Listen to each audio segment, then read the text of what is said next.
When I was a kid, I had a thought.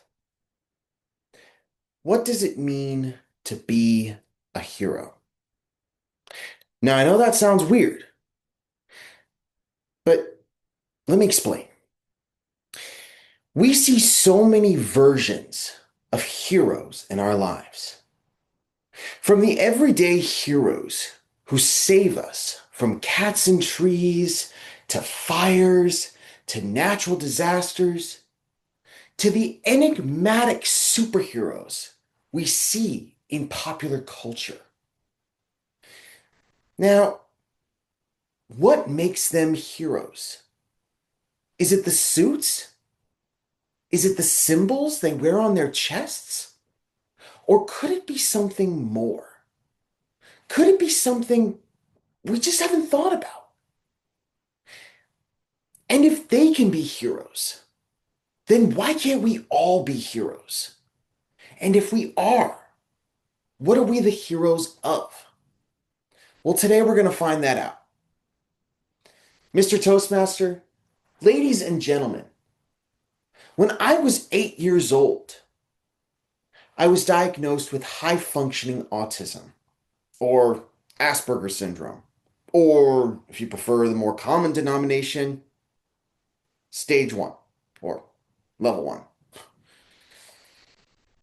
And with that diagnosis came three challenges. The first was the inability to learn. The second, the inability to socialize. And the third, and you're going to potentially find this the most amusing, maybe, the inability to communicate. And with those challenges, my family and I were all told by my doctors, my specialists, therapists, even my special education teachers, that I might never be able to graduate high school, that I might have to live with my family for the rest of my life. Now, I want you to think about that for a second. Just really think about it. An 8-year-old boy is told he's never going to graduate high school? His destiny already determined?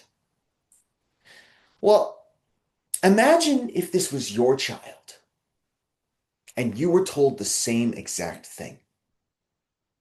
What would you do? How would you try to make sure that your child would be okay?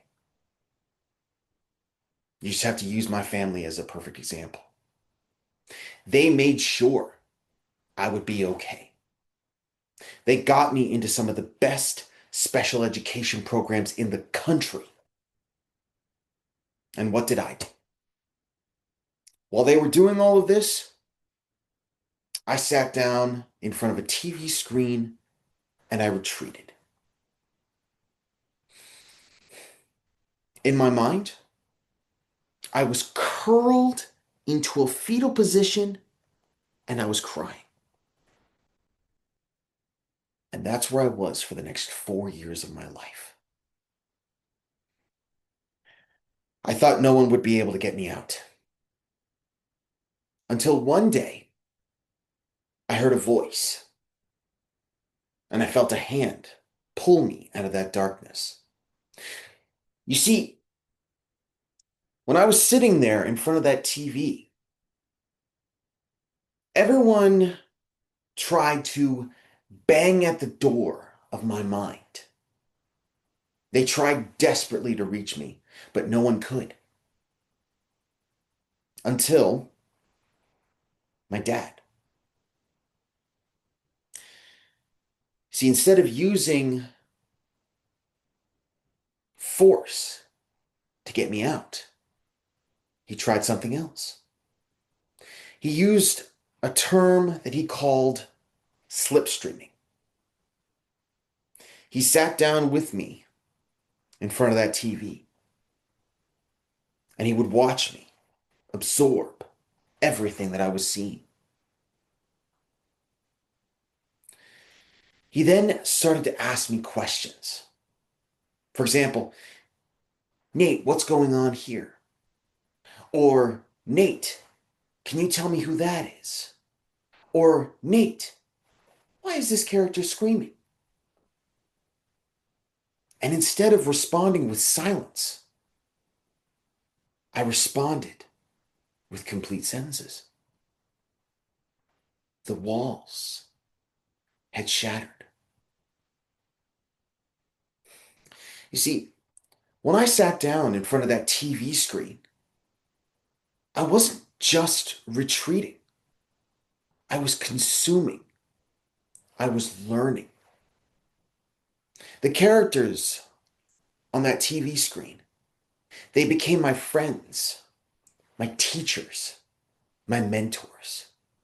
They taught me complex concepts, advanced rhetoric. I would take words, phrases, complete sentences, everything I had seen, everything I had heard, and I would repeat them in the real world. To anybody else who wasn't my family or my friends, these were random blurts. Total nonsense. But to me, I was talking. Not very well, but it was a start. Jump 2 years later, I got into high school. But I wanted to make the most out of it. So I joined a team. I could have chosen anything. I could have chosen the glee club, the chess club. Heck, I could have chosen to do absolutely nothing. But instead, I joined the wrestling team. I chose the hardest sport imaginable. And if you listen to my coach, first thing he thought when he met me was, how in the world was this kid ever going to wrestle? He tried touching me the first time we met, and I recoiled. I couldn't be touched. So again, how was I going to wrestle? Well,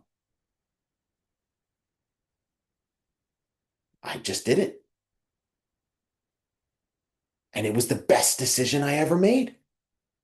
I dropped from 235 pounds to 185 pounds in my first year.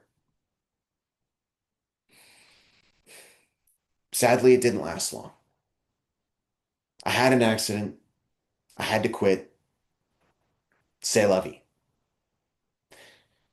But the lessons I learned there were more important than anything. I may have lost my team, but I never lost the lessons. I carried with me the words of champs are made, not born. And pain is just weakness leaving your body. To me, I remembered it as pain is fear leaving your body. And maybe for me, the fear was the weakness, fear of failure. But I pushed forward. I graduated from high school. I did it. But I didn't stop. I went on. I got my associate's degree. I got my bachelor's degree. I got my master's degree. Now, I'm teaching public speaking at San Diego State University. Who would have thought? I certainly didn't. But I'm not done. I'm still trying to move forward, trying to become better. And that's the point. That is what it means to be a hero, to push past your limits, to face the next challenge. And what makes a hero is that part of yourself that wants to move forward, that sense of determination.